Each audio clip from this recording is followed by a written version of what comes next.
Channel ചർച്ചകൾ പലപ്പോഴും ഇടിക്കളമായി മാറാറുണ്ട്. കുറുക്കുകൊള്ളുന്ന മറുപടികൾ പറയാൻ അറിയാവുന്ന നേതാക്കൾ എത്തിയാൽ ചാനൽ ചർച്ചകൾ കണ്ടിരിക്കാൻ തന്നെ രസമാണ്. കഴിഞ്ഞ ദിവസം മാതൃഭൂമി ചാനലിൽ രാഹുൽ മാങ്കൂട്ടത്തിൽ വിഷയമാണ് ചർച്ചയ്ക്കെടുത്തത്. BJPക്ക് വേണ്ടി വാദിക്കാനെത്തിയത് തിളയ്ക്കുന്ന യുവരക്തമായ പ്രിന്റു മഹാദേവനാണ്. പ്രിന്റുവിനെ മലയാളികൾക്ക് സുപരിചിതമാണ്. ഒരു ചാനൽ ചർച്ചയിൽ കയറിയിരുന്നാൽ പിന്നീട് ലോകത്തുള്ള സകല വൃത്തികേടുകളും പറയുന്നതാണ് ഈ നേതാവിൻ്റെ ശീലം. അതുതന്നെയാണ് ഇവിടെ കണ്ടത്.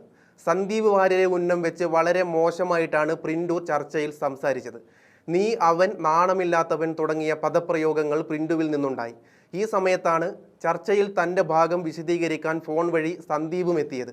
സന്ദീപിനെ മോശമായി അവഹേളിക്കുന്നത് കേൾക്കാനിടയായ സന്ദീപ് അതാരാണെന്ന് ചോദിക്കുമ്പോഴും പ്രിന്റു നിർബാധം ചർച്ച തുടരുകയാണ് ചെയ്തത്.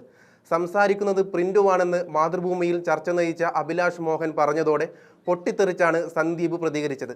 ഈ നാറി വീണ്ടും ചർച്ചകളിൽ പ്രത്യക്ഷപ്പെട്ടോ എന്നും എന്നെ പേടിപ്പിക്കാൻ നീ ആരാണ് എന്നും സന്ദീപ് തിരിച്ചു ചോദിച്ചതോടെ അല്പനേരത്തേക്ക് ചാനൽ ഫ്ലോർ യുദ്ധക്കളമായി മാറുകയായിരുന്നു. ഈ പ്രിന്റു നേരത്തെ വാർത്തകളിൽ ഇടം പിടിച്ചത് എങ്ങനെയാണെന്ന് നമുക്കറിയാം. ഒരു മാധ്യമത്തിൽ വന്നിരുന്ന് കോൺഗ്രസ് നേതാവ് രാഹുൽ ഗാന്ധിയെ വധിക്കണമെന്നാണ് അന്ന് പ്രിന്റു പറഞ്ഞത്. പിന്നാലെ പോലീസ് കേസെടുത്തതോടെ ഈ നേതാവ് മുങ്ങുകയും ചെയ്തതാണ്. പിന്നീട് ഇപ്പോഴാണ് പൊങ്ങുന്നത്. എന്തായാലും മടങ്ങിവരവിൽ പ്രിന്റോയ്ക്ക് വയറ് നിറച്ച് കൊടുത്തതാണ് സന്ദീപ് സ്വാഗതം ചെയ്തത്. ആ വീഡിയോ ഒന്ന് കണ്ടു നോക്കാം. ചെയ്തെന്ന് പറയുന്ന സന്ദീപേ, കുടില തന്ത്രമൊക്കെ കേരളത്തിലെ പൊതുസമൂഹത്തിന് അറിയാം. നീ ഒരേ സമയം നീ ഇരയ്ക്കൊപ്പം നിൽക്കുമെന്ന് പറഞ്ഞുകൊണ്ട് വേട്ടക്കാരന് വേണ്ടി വാദിക്കുന്നവനാണ് നീ.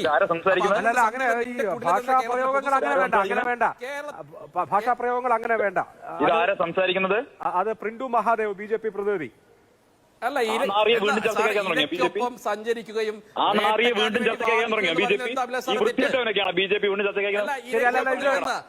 സന്ദീപ് സൂക്ഷി സംസാരിച്ചോ? തർക്കത്തിലേക്ക് പോകണ്ട. അങ്ങനെയുള്ള ഈ പ്രയോഗങ്ങളൊക്കെ ഞാൻ ഒരു പെൺകുട്ടിയുടെ അഭിമാനത്തെ ചോദ്യം ചെയ്തവരാണ് നീ. വേണ്ട. അങ്ങനെയുള്ള പരാമർശങ്ങളും പ്രയോഗങ്ങളൊന്നും അനുവദിക്കില്ല. ഇല്ല.